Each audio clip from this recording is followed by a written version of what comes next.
తూర్పు గోదావరి జిల్లా గోపాలపురంలో SBI ATM దుండగులు చోరీకి ప్రయత్నించారు. బండరాయితో ఏటీఎంను ధ్వంసం చేశారు దుండగులు.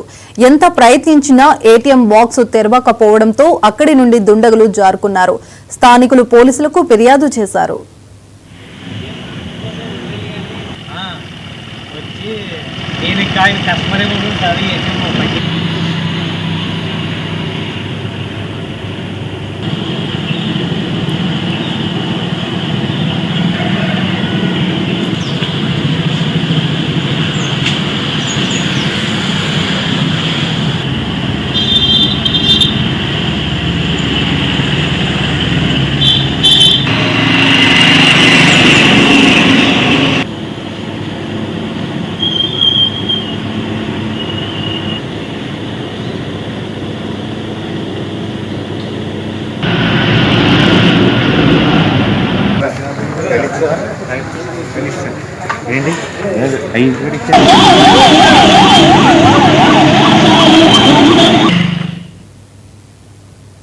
ప్రకాశం జిల్లా ఒంగోలులో కానిస్టేబుల్ ఉద్యోగ